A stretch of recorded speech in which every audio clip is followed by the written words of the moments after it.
Halo guys, perkenalkan nama saya Jihan Saida. Saya mahasiswi dari Universitas Negeri Medan. Ya, di video kali ini saya akan membahas tentang e-commerce. Apa sih e-commerce itu? Yuk langsung saja kita simak. Nah, jadi e-commerce, electronic commerce atau dalam bahasa Indonesianya perdagangan secara elektronik adalah proses pembelian, penjualan atau pertukaran barang maupun jasa serta informasi melalui jaringan komputer termasuk internet. Tujuan menggunakan e-commerce, dengan menggunakan e-commerce ini maka perusahaan dapat lebih efisien dan efektif dalam meningkatkan keuntungannya. Contoh e-commerce, kalau pada jual beli online di marketplace itu contohnya seperti Shopee, Bukalapak, Tokopedia, dan Blibli.com. Nah, sekarang kita memasuki jenis-jenis e-commerce. Sebenarnya jenis-jenis e-commerce itu ada banyak, tapi ada 4 poin yang mudah kita ingat.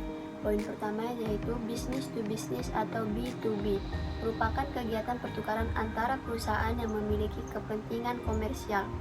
Perusahaan dapat bertindak sebagai penjual atau pembeli, misalnya sebagai transaksi antara produsen dan pemasok. Poin kedua yaitu business to consumer atau B2C, merupakan aktivitas transaksional yang terjadi antara perusahaan dengan konsumen. Sebagai aturan produk yang ditawarkan sudah tersedia di toko retail.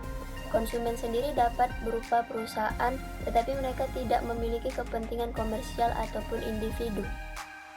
Poin ketiga yaitu consumer to business atau C2B, merupakan sebuah e-commerce yang mana pengguna akhirnya bertindak sebagai penjual, sedangkan perusahaan sebagai pembeli, dan kegiatan ini dilakukan secara elektronik, yang pastinya harus terhubung dengan internet.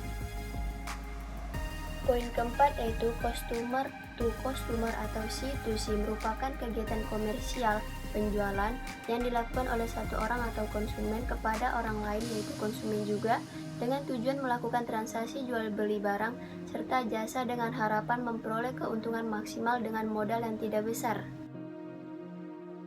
Manfaat e-commerce itu ada dua. Yang pertama, manfaat e-commerce bagi perusahaan.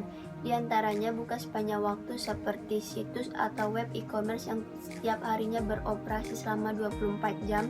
Dapat disimpulkan hal seperti ini meningkatkan jumlah konsumen dan pesanan yang diterima akan semakin bertambah.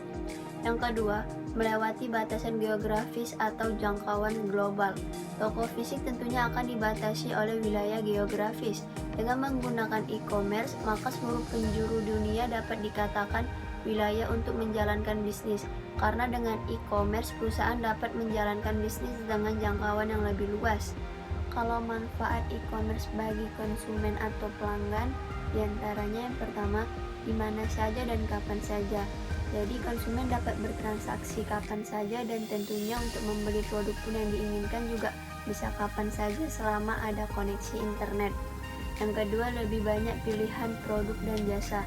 Produk yang ditampilkan dalam website e-commerce tentunya akan banyak pilihan, sebab untuk mengupdate informasi mengenai produk dapat dilakukan dengan mudah. Pembahasan terakhir kita adalah dampak positif dan dampak negatifnya e-commerce. E-commerce memberikan keuntungan tersendiri bagi mereka yang memanfaatkannya. Namun di sisi lain, ternyata e-commerce juga punya dampak negatifnya. Dampak positif e-commerce yang pertama, munculnya aliran penghasilan baru yang mungkin lebih menjanjikan yang tidak ada pada sistem jual beli dengan tradisional. Yang kedua, berpotensi untuk memperluas jangkauan secara global. Yang ketiga, kesempatan untuk mengurangi biaya operasional. Seperti kita tidak perlu lagi menggaji karyawan karena dengan sistem e-commerce ini kita bisa melakukannya sendiri, lebih praktis. Kalau dampak negatifnya e-commerce yang pertama adalah potensi terjadinya penipuan di mana seseorang kehilangan dari segi finansialnya karena kecurangan pihak lain. Yang kedua, kemungkinan terjadinya pencurian data dan informasi yang berharga yang diakibatkan kerugian besar kepada korban. Yang ketiga, potensi terjadinya kehilangan kesempatan bisnis atau kerugian pelanggan yang diakibatkan oleh gangguan sistem.